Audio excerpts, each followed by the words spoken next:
최과입니다. 커디과에 대한 부분 한번 살펴보도록 하겠습니다. 학부 전공, 지금 텍스트가 너무 작아서 안 보이실 텐데요. 1학년 때는 거의 그리기, 뭐 글자로 표현하기, 생각하기, 이해하기, 만들기, 구조화하기 이런 실기고사, 커리큘럼으로 진행이 되고 있습니다. 아까 말씀드렸다시피 커디과 지금 뭐 올해 역시나 코로나 때문에 상반기 대면 수업이 안 되기 때문에 그런 것들도 있겠지만 학부생들 같은 경우는 거의 스토리텔링을 하는 글만 쓰는 훈련들을 위주로 많이 했다라고 합니다. 교수님들이 물론 정해져 있는 커리큘럼, 학교에 대한 커리큘럼, 학부 커리큘럼은 있겠지만 매해 들어오는 아이들, 학생들이 어느 부분은 굉장히 능력이 좋다, 어느 부분은 능력이 좋다. 예를 들어서 그리는 능력이 좋다. 아니면 이때 들어온 아이들은 조형감이 굉장히 좋은 아이들이야. 아니면 이때 들어온 아이들은 굉장한 사고력을 가지고 있는 아이들이 있어. 그거에 따라서 조금씩 수업을 끌어가는 내용이 조금씩 달라지는 것 같아요. 근데 아마도 올해 뭐 코로나의 영향도 있겠지만 작년에 커디과에 합격했던 학생들이 전반적인 그런 사고적인 부분 이런 것들이 조금 부족할 수 있겠구나라고 판단을 하셨던 것도 있는 것 같아요. 그러다 보니까 스토리텔링, 사고훈련, 글쓰기 이런 훈련들을 좀 많이 하시지 않나 생각을 해봅니다. 그리고 역시나 커디과이기 때문에 뭐 그래픽적인 요소에 대한 부분들 그리고 뭐 3D 그래픽, 뭐 타이포그래피 이런 것들도 많이 학부 커리큘럼 안에 포함이 되어 있죠. 이따가 그림을 보면서 얘기를 잠깐 하겠지만 타이포그래피라는 건 시각 디자인 영역에서 굉장히 중요한 부분이죠. 유튜브도 사실은 내용도 중요한데 썸네일도 굉장히 중요하잖아요. 썸네일에서 되게 중요한 부분도 타이포그래피의 일부기도 하니까요. 그런 타이포그래피와 관련된 문제들은 사실 그간 건대 커디과에서 많이 등장을 했던 문제입니다. 패턴 디자인 같은 경우도 사실 건대에서 단골로 나오는 유형이기도 하고요. 네, 다음 페이지 한번 볼게요. 커디 일관성이라고 쭉 그림을 보면은 진짜 일관성 있게 계속적으로 평면적인 사물이 출제가 됐습니다.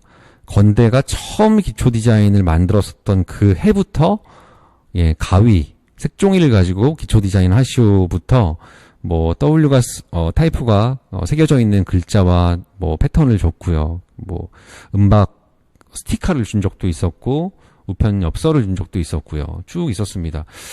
밑에 칸의 첫 번째 그림 같은 경우가 저 당시에 저 스트라이프 패턴을 줬을 때 많은 학생들이 기존의 건대에서 평면적인 사물이 나왔을 때 했던 방식으로 저 패턴을 썼어요. 그러니까 네모난 종이를 그렇게 썼거든요. 근데 저 때는 좀 다른 점이 있었어요. 접을 수 있었습니다. 그리고 접어야만 했어요. 점선이 있었기 때문에. 그리고 두께감이 어느 정도 있었습니다. 자, 저 때 저런 스트라이프를 저런 식으로 활용을 해야 되는구나라고 아이들이 느꼈는데 그 다음 연도에 깔때기와 똑같은 스트라이프에 티슈를 줬습니다. 자, 스트라이프가 똑같았기 때문에 그리고 모양도 정사각형이었기 때문에 우리 학생들은 전년도에 접었던 그림이 좋은 평가를 받았다라는 어찌 보면은 뭐 기억이 있었는지 아니면 선생님들이 언급이 있었는지 티슈를 접기 시작했습니다. 두 평면이기는 하지만 두 개의 질량은 다릅니다. 쓰임새 자체도 달라야 돼요. 그러니까 제가 지금 이거를 왜 말씀드리냐면은 커디는 일관성 있게 평면이 나오기는 해요. 근데 그 평면 종이에 스트라이프든 뭐 동그라미든 모양에 따라서 연출하는 방법이 달라야 되고 이 두께에 따라서 연출하는 방법이 미세하게 달라야 됩니다. 그 미세함, 섬세함을 교수님들은 원하시는 거죠. 그러니까 일례로 말씀드렸던 저 깔때기와 스트라이프 저 티슈가 나왔었을 때 그 전년도처럼 티슈로 해석한 그림들은 다 떨어졌어요. 티슈의 부드러운 곡면을 활용한 그림들이 되게 우수한 점수를 받았습니다. 깔때기 자체도 곡면이 표현이 되어 있는 사물이니까요. 그러니까 그런 약간의 차이들을 우리 학생들이 커디과에서는 커디과 준비를 할 때 중시해야 된다라고 보시면 될 것 같습니다. 그 다음 연도는 이제 뭐 평면의 화살표를 입체화시키는 문제가 나왔었지만, 평면을 입체화시킨다. 입체를 평면화하는 문제도 되게 핫하지만, 평면을 입체화하는 문제. 근데, 커디과의 특성상 평면을 입체화시켰을 때 화살표의 두께감을 굉장히 크게 두는 그림들은 역시나 좋은 평가를 받지는 못했죠. 네, 화살표의 방향성이 중요한 것이지 두께감을 통해서 양감을 잡고 공간성에 대한 부분, 주제부를 강조하는 유형은 커디과에서 그렇게 선호하는 방식은 아니었기 때문에. 예. 그리고 이제 작년에 나왔던 문제들은 리듬감이었죠. 근데 다음 페이지가 사실은 교수님 인터뷰인데 그걸 보면서 같이 말씀을 드릴게요. 작년에 올해 커디과 채점이 끝난 후에 교수님 인터뷰를 하셨는데 여기 쭉 한번 보면 중요한 내용들이 굉장히 많이 있습니다. 실기고사 A등급의 그림들은 출제 의도에 대한 깊은 이해는 물론 제한 조건을 충실히 따른 그림들이다. 제한 조건은 이제 무조건 우리 학생들한테 되게 중요한 요소 중에 하나예요. 그러다 보니까 평면적으로 해석하시오라는 제한 조건을 이걸 동그랗게 말아서 입체로 표현한 그림들은 거의 없었다. 다 평면으로 접어서 표현을 한 그림들이 많았죠. 제한 조건은 충실히 잘 따랐습니다. 이제는 단순히 외워서 잘 그리는 그림은 좋은 평가를 받을 수 없다. 예, 당연합니다. 문제 속에 숨어있는 보이지 않는 것들을 읽어낼 수 있는 집중력과 사고 능력이 필요하다. 보이지 않는 것들을 읽어낼 수 있는 집중력이 과연 무슨 얘기일까요? 다음 문장에 있습니다. 올해는 다양한 재료와 표현 방식을 문제에 따라 효과적으로 적용할 수 있는 유연성 있는 표현 활용도 필요할 것 같다. 다양한 재료, 표현 방식. 작년 문제가 평면적으로 해석하시오라는 문제였지 재료에 대한 제한 조건을 주지는 않았습니다. 한번 생각을 해볼까요? 평면적으로 해석한 그림들, 평면적으로 종이를 접었다. 그러면은 납작한 종이들이 바닥에 다 눕혀져 있는 상황이겠죠. 그 안에서의 색조와 크기에 대한 변화, 중첩을 통해서 공간과 톤에 대한 구성을 리듬감 있게 표현을 해야 되는 문제였던 거예요. 사실은 숨어있는 보이지 않는 것들을 읽어낼 수 있는 집중력이라는 거는, 사고 능력이라는 거는 제가 만약에 시험장에서 작년에 저런 주제를 받았으면 저는 이거를 포스터 물감이라는 재료로 평면적으로 단면으로 해석을 해서 표현을 했을 거예요. 이게 결국은 가장 주제에 맞는, 그리고 제한 조건에 맞는 적합한 표현 방식이었다라는 부분이죠. 예전에 건대에서 포스터 물감만을 줘서 표현을 했던 적이 있었습니다. 제한 조건으로 준 적이 있었거든요. 수채화라든지 이런 재료들로 그라데이션을 하고 표현하는 문제들 계속해서 연습했던 학생들이 실제 시험장에서 제한된 포스터 물감만을 줬을 때 굉장히 당황했죠. 그때 거의 제 기억으로 한 6년 전인데 굉장히 아이들 막 울면서 나온 학생들도 있었다고 했어요. 저 포스터 물감 처음 써봤는데요. 막 이러면서. 수채화 포스터 물감 자체는 베이스가 좀 다르죠. 투명과 불투명. 어둠을 만들고 밝음을 만들어내는 방식 자체도 굉장히 다르고, 물의 뭐 양이라든지 이런 것들을 조절을 해야 되는 부분도 굉장히 다르거든요. 근데 평면적으로 해석을 해야 된다라고 하면은 당연히 수채화보다는 포스터 물감으로 표현을 하는 게 훨씬 더 적합했다라고 보여집니다. 올해 같은 경우, 저는 아까 초반에 작년 5월에 우리 예술대학교 학장님이 얘기하셨던 워딩이 작년 정시에 그대로 반영이 된 것처럼 올해 초에 커디과 교수님이 이렇게 인터뷰를 하셨다. 이거는 곧 작년에 그렇게 제한 조건을, 표현에 대한 제한 조건까지를 주진 않았지만 이렇게 했었으면 좋았을 것 같다라는 아쉬움이 담겨 있거든요. 이거는 분명히 올해 제한 조건이든 뭐든 이런 어떤 시도를 한번 해보실 것 같아요. 주제 안에 재료에 대한 부분, 그리고 표현하는 방식에 대한 부분도 제시하실 수 있다라고도 보여집니다. 다음 페이지 한번 볼게요. 작년 문제, 아까 우리 재현작 봤던 것처럼 리듬을 표현하시오. 네, 다음 이미지 한번 보여주겠습니다. 합격 그림, 주제에 맞는 표현 방식. 굉장히 잘한 그림이고 합격한 그림입니다. 점을 가지고 리듬감을 표현한 그림도 있고, 노란색 띠지와 파란색 띠지의 비율을 가지고, 간격을 가지고 리듬감을 표현한 그림도 있습니다. 리듬감을 표현하기에는 굉장히 좋은 레이아웃과 연출을 한 그림인데, 재료에 대한 부분까지도 좀 더 그런 식으로 해석을 해서 표현을 했다라고 하면은 조금 더 좋은 어떤 평가를 받지 않았을까라는 생각도 해봅니다. 저희 그림선뿐만 아니라 다른 학원에서 이제 합격한 학생들 그림들 저도 이제 쭉 살펴봤는데 그렇게 해석한 그림들도 있더라고요.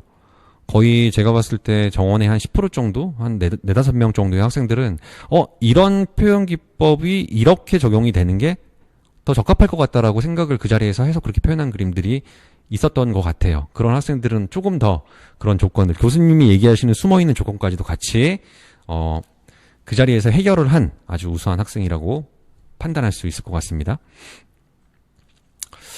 새로운 제안을 한번 해볼게요. 패턴지를 계속 그려봤습니다. 패턴지에 색상이 계속 들어가 있었죠. 뭐 동그라미에 노란색 동그라미 점이 도트가 찍혀져 있는 패턴지를 주거나 아니면 뭐 파란색 노란색이 교차되어 있는 스트라이프 패턴지를 주거나. 근데 저희 학생들과 저희 선생님들은 한번 경험을 해본 거예요. 아까 위에 이제 우리 치지승님이 올해 주제 예상도 해주세요 이렇게 얘기하셨던 부분이랑 좀 같은 맥락인데, 이런 문제도 나오지 않을까? 커디과에서는 제안이니까요. 한번 우리 학생들도 해봤으면 좋겠어요. 이 방송 보는 학생들도. 실제 패턴지에 선만 있습니다. 모양만 있습니다. 근데 이 동그라미 원이 9개가 있고 그걸 다시 또 분할한 이 패턴지를 학생 스스로 각 칸에 맞게 자유롭게 채색을 해보는 거예요. 그럼 동그라미만 채색을 하는 학생들도 있고, 동그라미의 4분의 1 부분만 규칙적으로 같은 색상으로 표현을 한 그림들도 있을 것이고 되게 다양할 거거든요. 패턴 디자인이라는 게 사실은 텍스타일 디자인과에서 많이 이제 뭐 학부 커리큘럼 안에 포함이 되어 있기는 하지만 사실 평면을 다루는 커디과랑 시각 디자인에서도 굉장히 중요한 레이아웃이라든지 이런 것들을 결정짓는 중요한 요소 중에 하나거든요. 웹 작업을 하거나 할 때. 그런 썸네일 작업할 때도 마찬가지로 그런 패턴 디자인 굉장히 중요한 내용이기 때문에 그런 부분들을 한번 학생들 스스로 디자인해보는 능력, 이런 것들도 굉장히 중요하게 될 것 같아요. 색조에 대한 능력도 볼 수 있을 것이고요. 만약에 평가자 입장에서는 이 칸에 어떤 색을 칠했는데 나머지 다른 칸에 어떤 색조를 썼을 때 그걸 근접색으로 표현을 하는 학생들도 있을 것이고, 전혀 다른 보색으로 표현을 하는 학생들도 있을 것이고, 무채색과 유채색을 굉장히 고급스럽게 표현하는 학생들도 있을 것입니다. 근데 제한 조건 혹은 주제어에 그런 채색에 대한 부분, 색조에 대한 부분과 어울릴 수 있는 주제어가 만약에 등장을 한다라고 하면은 색조에 대한 부분이 굉장히 중요시한 평가 요소가 될 수가 있겠죠. 뭐 긴장감을 표현하시오라고 하는데 되게 느긋한 옐로우 색조를 쓰는 거는 뭐 아까 얘기했었던 숨어있는 그런 능력, 숨어있는 어떤 제한 조건을 어긴 그림이라고 볼 수도 있는 거니까요. 그러니까 그런 주제어에 맞는 색조까지도 같이 표현할 수 있는 여러 가지를 평가할 수 있는 유형이다라고 보시면 될 것 같으니 한번 해보세요. 우리 여기 지금 방송 보고 있는 학생들도 되게 어렵지만 한번 시도해볼 만한 문제이지 않을까 생각을 해봅니다. 진행을 했던 그림들이에요. 뭐 여러 색조에 대한 보색 느낌으로 표현한 그림들도 있고요. 물론 거의 대부분 이 지금 주제 같은 경우는 제가 포스터 물감에 대한 표현재료 제한을 둔 주제였어요. 그러다 보니까 수채화에서 낼 수 없는 포스터 물감으로 불투명 재료로 표현할 수 있는 그런 색조들도 많이 있습니다. 그라데이션을 했을 때 이건 수채화에서 절대 만들어낼 수 없는 그라데이션들이 포스터 물감에서는 가능해지거든요. 깨끗하게. 그러니까 그런 포스터 물감 연습들도 해보기 되게 좋은 문제라고 보여집니다. 네, 재료에 대한 표현 아까 뭐 누차 지금 계속 말씀드리는 것처럼 이 문제가 나왔을 때 사실 제일 중요한 거는 어떤 패턴 디자인을 하느냐. 첫 번째겠죠. 그걸로 조형적으로 화면 구성을 어떻게 해내느냐. 두 번째겠죠. 이 지금 패턴과 어울릴 수 있는 재료에 대한 포스터만이 가지고 있는 그런 재료의 특성을 얼마큼 잘 반영을 했냐. 이런 부분이 사실은 제일 중요한 이 문제의 평가 요소라고 보시면 될 것 같습니다. 네. 패턴 색조. 자, 이전에 이제 제안했던 그림과 주제와 거의 비슷한 형식인데요. 저런 패턴들. 그러니까 패턴 디자인이라는 거는 찾아보면 되게 많이 있어요. 학생들이 실제로 저 패턴을 만들어 볼 수도 있고요. 모양을. 그리고 거기에 하나하나의 색조를 입힐 수도 있고요. 지금 제일 왼쪽에 있는 지금 패턴 같은 경우는 평면적으로 해석이 될 수도 있고, 어떻게 채색을 하느냐에 따라서는 저건 입체로 보여질 수도 있습니다. 네. 그런 어떤 평면과 입체를 넘나드는 채색 방법에 따라서 어떤 색조를 쓰느냐에 따라서 저게 굉장히 입체적일 수도 있다라는 부분의 다양성, 이런 부분들을 평가하는 부분에선 좋겠죠. 뭐 두 번째 그림 같은 경우는 색조, 우리 학생들이 쉽게 수채화로 쓸 수 없는 색조이기는 한데 차분함 속에서의 화사함, 진출과 후퇴, 그리고 원색과 어찌 보면 중성색에 대한 부분을 굉장히 밸런스 있게 평면적이기는 하지만 겹침, 레이어 효과를 통해서 잘 표현하는 어떤 자료라고 보여지고요. 무채색만을 가지고 반복적인 어떤 패턴을 표현한 그림이 제일 오른쪽 그림인데, 지루함 속에서 명도에 대한 부분, 이 안에는 라일락 계열의 따뜻함도 있고요. 약간 좀 다크 블루 계열의 약간 차갑지만 어두운 색조도 있습니다. 무채색이지만 중성색이긴 하지만 저 안에서의 단아함도 보여지고 강직함도 보여지거든요. 그러니까 우리 커디 준비하는 학생들 같은 경우는 이런 색조에 대한 부분, 색칠 심리에 대한 부분 같은 경우도 평면 디자인을 할 때 굉장히 중요한 내용 중에 하나니까요. 학원에서 우리 지도하시는 선생님들도 색조, 원색에 대한 색조만을 연습하고 이렇게 좀 공부하는 게 아니라 다양한 중성색, 근접색, 여러 가지 어떤 색조에 대한 원리 이런 것들도 다양하게 연습해보는 게 이런 패턴 디자인, 본인이 색채에 대한 부분을 본인이 스스로 선택할 수 있는 문제가 나왔을 때는 굉장히 유리할 수 있다. 그리고 특이점을 줄 수 있다라는 부분을 말씀드리고 싶습니다. 아까 종이 패턴 디자인에 대한 부분을 어떤 색조를 칸에 연출을 해서 어떤 패턴을 만드느냐에 대한 부분도 말씀드렸다시피 우리 학생들이 되게 못하는 것 중에 하나가 사실은 그겁니다. 그럼 평면이 나왔을 때 이거를 어떻게 접어야 되는지, 어떻게 연출을 해야 되는지에 대한 부분이 굉장히 약한 게 사실이에요. 이게 약한 건지 아니면 선생님이 그렇게 오버하지 마, 접지 마, 그냥 네모 그대로 그려, 뭐 이렇게 강요를 해서인지는 몰라도 종이를 어떻게 접었을 때, 어떻게 엮었을 때, 그리고 어떻게 연출했을 때 이게 평면이기는 하지만 되게 다양한 어떤 변화, 조형적인 변화를 줄 수 있는지에 대한 참고 제안입니다. 지금 보시는 이미지 같은 경우는 일단 사실 기초 디자인 첫 해에 색종이랑 가위가 지워졌을 때 과연 그 논란이 있었어요. 색종이를 네모나게 그냥 쓰느냐, 가위로 절단을 해서 모양을 만들어도 되느냐. 근데 첫 해 같은 경우는 굉장히 엄격했음에도 불구하고 가위로 색종이를 절단한 그림들 같은 경우도 굉장히 좋은 우수작 평가를 받았습니다. 너무 오버스럽게 어떤 이미지적으로 연출한 그림이 아니다라고 했을 때는 여기 지금 제시한 첫 번째 자르기처럼 조형적으로 기본적인 어떤 기본형을 유지한 채로 어떤 긴장감도 보여줄 수 있는 저 안에서의 조형 언어로도 보여줄 수 있는 저런 자르기의 효과들도 건대가 평면이 나왔을 때, 그리고 그거를 예를 들어서 절단할 수 있는 또 다른 사물이 나왔을 때는 저런 식으로 연출을 하는 것도 충분히 가능하다. 단 조형적으로 절단하고 연출을 해야 되는 거겠죠. 그러니까 저런 어떤 평면에 대한 다양한 연출법에 대한 부분들도 우리 학생들이 많이 좀 참고할 수 있었으면 좋겠습니다. 자, 생각 커디라고 마지막으로 제가 적었습니다. 커뮤니케이션 디자인과 교수님들이 작년에 이제 실기대회가 끝난 다음에 실기대회에서 수상한 학생들을 다 모아놓고 얘기하셨던 내용 중에 하나예요.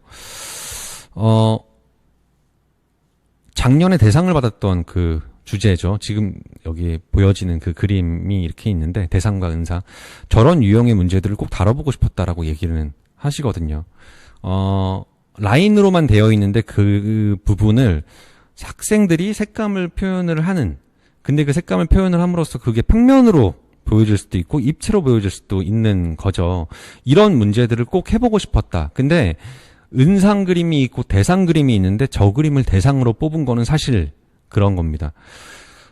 은상 그림은 굉장히 표현력이 좋은 학생이에요. 표현력은 굉장히 좋은데 이 주어진 평면에 대한 그 형태를 사실 그냥 칠을 해서 기존의 기초 디자인에서 면제로 활용을 했었던 방식으로 이제 표현을 한 그림인데, 건대가 기초 디자인이 이제 유형을 바꾸면서 생각에 대한 깊이를 굉장히 많이 보겠다라고 인터뷰 때 교수님이 얘기를 하셨죠.